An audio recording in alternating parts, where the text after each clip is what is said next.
Saya Helson Yonatan, mahasiswa Magister Hukum S2.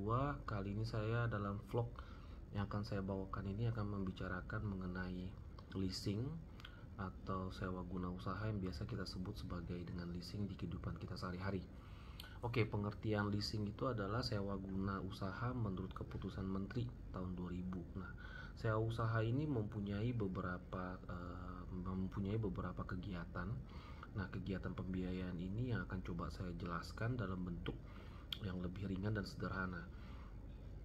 Gini, bentuk dari penyediaan barang itu tuh dibutuhkan beberapa pihak nih. Nah, baik secara modal, baik secara sewa guna ataupun usaha yang akan dilakukan dari berbagai pihak dan mempunyai ketergantungan satu dengan yang lain. Oke, sewa guna ini punya namanya dua cara nih, financial capital financing sama satu lagi itu adalah operating lease. Nah, di sini perbedaannya hanya ada di hak opsi dan tanpa opsi. Oke, definisi-definisi ini akan saya coba sampaikan secara ringan. Seperti yang kita lihat adalah gini. Financial lease ini financing lease ini tuh kegiatan sewa guna untuk beberapa lease ya. Lease itu artinya penyewa nih. Oke, saya akan bicara dengan bahasa yang lebih simpel. Di penyewa adalah gini. Penyewa itu kan biasanya nggak punya modal, oke, atau mungkin dia butuh kurang dana atau apapun untuk bisa mengembangkan atau menjalankan usahanya. Oke, sedangkan kalau kita bicara yang punya modal tuh namanya lessor. Oke, lessor ini perusahaan yang dia punya capital, dia punya uang. Oke, nah yang mungkin bisa saya ceritakan di sini lebih sederhana adalah gini. Dalam usaha sewa guna itu otomatis butuh 3 pihak. Oke. Nah, itu disebut ada yang namanya lessor. Lessor itu dia itu punya modal, punya barang ya. Perusahaannya ini punya capital lah, ceritanya seperti itu. Dia punya hak kepemilikan atas barang atau modal. Terus dia lessor ini adalah penyewa. Penyewa ini perusahaan atau pemakai jasa atau pemakai barang yang punya hak opsi pada akhir perjanjian, kurang lebih seperti itu. Nanti akan saya jelaskan mengenai hak opsi dan tanpa opsi. Nah, yang paling penting ini supplier. Nah, ini pihak ketiga nih. Pihak ketiga ini penjual barang, dia tuh punya barang, punya produk. Nah, dia tuh harus kerjasama sama penyewa atau pemilik modal. Nah, lessor atau lessor. Nah, ketiga ini kolaborasi, bikin perjanjian, bikin kontrak. Ini yang terjadi. Akhirnya terjadilah kegiatan sewa guna usaha nih antara pihak satu dengan pihak yang lain. Oke, kemudian penjelasan ini seperti ini. Lessor, perusahaan leasing atau pihak yang punya jasa pembiayaan kepada penyewa, oke, dalam bentuk barang modal, oke, atau produk atau barang yang diperlukan untuk si penyewa itu untuk untuk mengembangkan usahanya, kurang lebih seperti itu. Oke, lessor itu adalah perusahaan atau pihak yang memperoleh pembiayaan dalam bentuk barang modal atau dari lessor yang disebut sebagai yang punya uang lah atau punya modal. Kemudian dia itu memakai barang tersebut atau modal tersebut untuk melanjutkan atau mengembangkan usahanya. Oke. Nah, pihak ketiga lagi adalah supplier nih. Supplier ini perusahaan yang dia itu menyediakan produk untuk dijual, istilahnya dijual langsung kepada penyewa dengan pembayaran sewa tunai. Nah, gitu loh. Yang dilakukan dijembatani oleh lessor nih. Oke, nah ini kegiatan yang membutuhkan 3 pihak seperti yang saya jelaskan di depan. Nah, biasanya dari ketiga ini ada satu pihak lagi nih yang saya baca dari jurnal atau dari beberapa literatur lain adalah bank. Nah, perjanjian kontrak ini dalam bentuk kita katakan sebagai leasing ini, bank itu atau kreditor itu tidak terlibat langsung. Jadi dia tuh kayak fasilitator lah, kira-kira seperti itulah. Nah, fasilitator itu punya peranan nih. Nah, dia nyediain dana kepada lessor. Jadi kasarnya tempat yang punya capital liquid lah. Nah, dia itu kerjasama sama lessor nih. Nah, terutama mekanismenya itu leverage lease, di mana sumber dana atau pembiayaan dari lessor itu tuh diperoleh dari bentuk kredit bank. Oke, nah pihak supplier dalam konteks kali ini adalah dia nggak menutup kemungkinan tuh dia akan menerima kredit dari bank itu. Oke, untuk memperoleh barang-barang itu nanti dijual dalam bentuk objek leasing kepada penyewa. Oke, nah kita golongkan beberapa perusahaan leasing ya. Perusahaan leasing itu dibagi menjadi 3 nih. Oke, kegiatan usahanya itu bisa kita katakan seperti ini. Satu, independent leasing company. Perusahaan jenis ini mewakili sebagian besar industri leasing. Jadi dia kayak godfather-nya lah. Oke, dia mewakili semua perusahaan tipe ini tuh independen. Nah, dan dia itu independen dari supplier. Oke, dapat saya katakan seperti itu. Yang mungkin sekaligus sebagai pihak produsen barang. Nah, dalam membentuk kebutuhan barang modal untuk nasabahnya ini kita sebut sebagai lessor atau bisa dikatakan itu adalah penyewa. Ya, kurang lebih seperti itu. Kedua, captive leaser. Captive leaser itu akan terbentuk, tercreate kalau supplier atau produsen mendirikan perusahaan leasing. Jadi misalkan saya punya pabrik, punya produk, saya tuh bentuk tuh perusahaan yang secara notabene-nya itu tuh bisa memberikan leasing atau pinjaman untuk membiayai produk-produknya. Hal ini dapat terjadi kalau supplier berpendapat bahwa dengan menyediakan pembiayaan leasing sendiri itu bisa meningkatkan kemampuan penjualan. Jadi ujung-ujungnya tuh salesnya itu melebihi tingkat penjualan dengan menggunakan pembiayaan tradisional. Oke, jadi jelas nih dia mau lari kemana nih. Kemudian lease broker itu atau packager itu adalah gini, bentuk dari akhir sebuah perusahaan leasing. Dia itu bentuknya itu sebagai broker. Nah, fungsinya itu ketemuin calon pemilik calon penyewa dengan pihak lessor dan lessor ditemuin nih ya. Jadi terkolaborasi karena broker leasing ini biasanya nggak punya barang, dia tuh nggak punya barang atau peralatan. Jadi untuk menangani transaksi ini tuh atas nama dia doang. Nah, ini brokernya nih, konsepnya seperti itu. Oke, kita akan bicara lagi adalah teknikalnya. Nah, ini tadi saya bilang nih, ada yang namanya dengan hak opsi, ada yang namanya dengan tanpa hak opsi. Oke, kita bicara seperti ini. Lessor itu menghubungi supplier. Oke, dia itu bisa kontak ke supplier. Lessor ini bisa kontak juga ke lessor. Oke, konteks ini supaya karena dia lagi mau cari barang. Oke, dia mau cari barang. Supplier ini butuh mereka berdua dong. Nah, butuh bank sebagai perantara juga. Nah, oke. Kita masuk ke sesi yang kita bicarakan hak opsi dan tanpa hak opsi. Oke, dari pengertian tersebut di atas gini. Bentuk pengertian tuh kita ngambil kesimpulan bahwa financial lease atau kadang-kadang kita sebut sebagai full payment out leasing itu bentuk biayaan tuh dengan cara kontrak. Oke, jadi gimana ya? Saya akan coba jelasin dengan cara yang lebih konteks gini. Jadi lessor itu bikin transaksi nih. Oke, transaksi leasing dengan lease melibatkan supplier. Sampai nanti di akhirnya itu tuh si penyewa itu tuh punya hak untuk buyback lah, kasar gitu loh. Oke, gue beli lagi dengan harga yang sekian sesuai kesepakatan, sesuai dengan waktu kontrak. Terakhir barang itu punya gue. Kira-kira seperti itu ya. Jadi membiayai finansial dengan perjanjian nilai tertentu nih. Jadi objeknya itu terakhir bisa di buyback. Nah, kalau kita lari ke bentuk yang kita katakan itu sebagai operating lease ini, nah ini yang mau saya coba ceritakan seperti ini. Dia tuh nggak punya hak opsi. Oke, jadi dia itu bikin, si lessor itu bikin perjanjian itu sependek mungkin lah kontraknya. Jadi barang-barangnya itu tuh dibikin sependek mungkin. Kenapa dikatakan seperti itu? Karena gini, dia itu nggak mau nganggur resiko. Oke, mau asuransinya, mau dia punya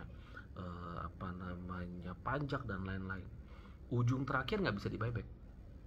Nah, itu bedanya cuma di situ aja. Perbedaan opsi dan hak dengan opsi atau tanpa opsi. Kurang lebih seperti itu.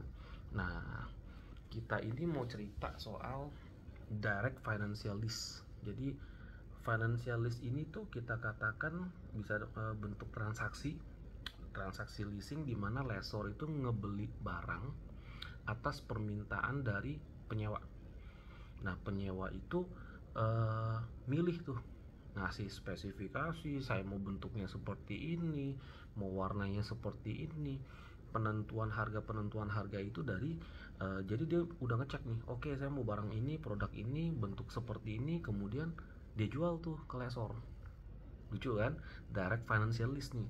Jadi pemilik modal itu nanya tuh, oke, ke penyewa, mau bentuk barang seperti apa, ini saya kasih nih gini. Oke, spesifikasi seperti ini. Mungkin supplier pun juga bisa dipilih sama dia. Jadi setelah dari sana dibeli. Oke, setelah dia beli, dia sewain, dia bentuknya namanya kontrak sewa. Oke, sales and lease back. Nah, transaksi ini adalah si lessor ini berperan ngejual barang, oke, untuk digunakan selama masa sewa yang telah disetujui sama kedua belah pihak. Metode leasing ini dimaksud untuk bersifatnya itu refinancing. Oke, transaksi leasing ini banyak dilakukan di Indonesia. Akibatnya masalah impor, karena gini, akibat dari masalahnya tuh gini, masalah impor. Oke, masalah impor barang modal, perizinan serta pengoperasionalnya itu serta pembiayaan kembali itu jadinya bentuknya diubah ke pinjaman yang telah diperoleh dari lese gitu bicara, untuk memperoleh barang modal itu. Kemudian barang modal itu dikenakan biaya masuk, kenapa atau pajak lah kita sebutlah, dalam rangka pengadaan barang modal. Umumnya lessor ini akan beli dulu tuh barangnya. Jadi dia kucuk dia beli barangnya, kemudian habis dari sana dia bayar segala macam biaya dan lain-lain. Habis itu dia jual balik. Nah, dijual ke lessor tuh. Nah, habis itu diserahin balik tuh ke si lease. Nah, kira-kira sales and lease back itu metode yang sering dipakai di Indonesia seperti itu. Oke, ada yang namanya lagi leverage lease. Nah, prinsip leverage lease ini merupakan salah satu teknik pembiayaan financial lease yang digunakan oleh lessor. Teknik ini bisa dikatakan gini, dia ngelibatin lessor, dia juga ngelibatin lease, kemudian dia ngelibatin kreditor. Nah, kreditor ini jangka panjang dalam bentuk dalam ngebiayain objek leasing lah, kurang lebih seperti itu. Oke, sindikat lease itu bisa kita katakan seperti ini. Ya kayak namanya sindikat. Jadi pembiayaan leasing ini dilakukan lebih dari satu lessor atau lebih dari satu objek leasing lah, kurang lebih seperti itu.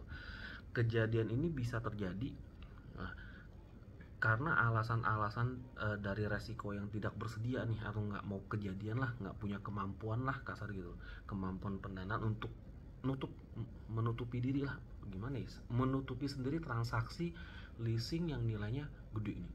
Jadi dia butuh beberapa perusahaan gabung jadi satu, kemudian perusahaan itu lakukan perjanjian ngebiayain objek leasing yang dimaksud. Oke, nah ini yang dikatakan sindikat. Jadi rame-rame ngebiayain lah, kira-kira seperti itulah. Oke, cross border lease ini biasanya transaksi leasing dilakukan di luar batas suatu negara, jadi antar negara lah, kurang lebih seperti itu. Negara A dengan negara B beda penyewanya. Jenis transaksi itu kadang-kadang disebut sebagai leasing lintas negara atau transaksi leasing internasional. Metode pembiayaannya pun juga transaksi dari leasing ini bisa dikatakan banyak resiko sih bagi lessor, tapi punya mekanisme hukum, baik hukum perpajakan, masalah lainnya, serta sesuai ketentuan negara masing-masing.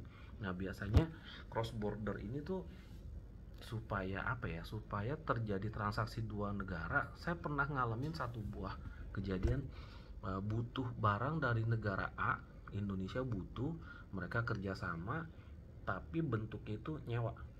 Dia bikin transaksi panjang. Oke, pertimbangan itu baik stabilisasi negara lah, segala macam peraturan. Nah, tapi yang bisa kita katakan bahwa karena kita butuh barang itu, barang produksi dan mesin itu ada di sana, otomatis terjadi. Nah, ini biasanya hubungan sewa menyewa antar corporate dengan corporate dari negara A ke negara B lah, kira-kira seperti itu pernah terjadi. Terus operating list nih. Nah, operating list ini bisa kita katakan apa ya? Tadi saya bilang tuh, jumlah pembayarannya dilakukan berkala. Oke, modalnya diinkludkan semua sampai dengan modal, pajak segala macam semua dihitung tuh. Oke, tapi dia nggak punya opsi. Nah, itu yang saya bilang. Jadi kalau di ujung akhir tuh si penyewa atau lessor ini akhir kontrak harus balikin barangnya kepada lessor. Oke, itu bisa saya tambahkan sedikit. Oke, kemudian kita akan bahas lagi perbedaan-perbedaan yang ada. Kita akan coba bahas lagi fleksibilitasnya. Ini yang bisa saya katakan bahwa konsep-konsep yang ada itu bisa saya sampaikan bahwa bentuk dari proses leasing ini punya berbagai jalan. Nah, ini yang akan coba saya sampaikan selanjutnya. Oke, lanjut kita bicara lagi bahwa setelah dari cross border lease ini masih ada yang lain lagi. Nah, yang lain ini bisa saya katakan gini, ada yang namanya net lease. Jadi si pemilik modal atau lessor itu tuh nggak mau apa ya, bisa dikatakan dia itu nggak mau nanggung biaya-biaya lain. Jadi financial leasing ini, lease itu si penyewa yang nanggung resiko tuh, bertanggung jawab atas pembelian barang, dia nanggung pajaknya segala macam. Ini disebut net lease. Ada lagi net lease. Nah, ini kebalikannya dari net lease. Jadi si bentuk financial leasing ini, si lease ini nggak hanya menanggung resiko, nggak mau nih, tidak hanya nanggung resiko, tapi juga sampai pemeliharaan segala macam. Nah, setelah dari sana penyewa itu harus balikin barang kepada lessor dalam bentuk dan nilai yang pada saat mulai dia lakukan perjanjian leasingnya. Kurang lebih seperti itu ya bisa saya sampaikan. Oke, lanjut lagi, kita bicara ada full service lease. Full service ini adalah leasing dari banyak pihak lessor, di mana pihak lessor itu bertanggung jawab atas pemeliharaan, dia tanggung jawab sampai dengan bayar pajak, asuransi dan lainnya. Jadi disebut full service lease. Ada lagi namanya big ticket. Nah, biasanya bentuk leasing ini tuh buat barang-barang mewah lah. Oke, yang kayak pesawat terbang atau mungkin apalagi ya, barang-barang yang nilainya fantastis tapi jangka waktunya itu relatif lama, biasa diambil 10 tahun, ya kurang lebih 10 tahun lah, kurang lebih seperti itu. Captive leasing itu bentuk leasing yang ditawarkan oleh lessor kepada langganan tertentu. Ya, konsep ini adalah lessor itu bebas nawarin enggak, terlebih dahulu nawarin apa ya, pelanggan yang punya hubungan khusus dulu sama lessor. Nah, third party leasing ini kebalikannya, si lessor tuh bebas tuh nawarin ke siapa aja, dia bisa leasingin ke siapa aja. Ada work lease, ini jenis leasing yang biasanya pihak lessor nggak mau tuh ngambil resiko, jadi jangka waktunya tuh dibikin sesingkat-singkatnya.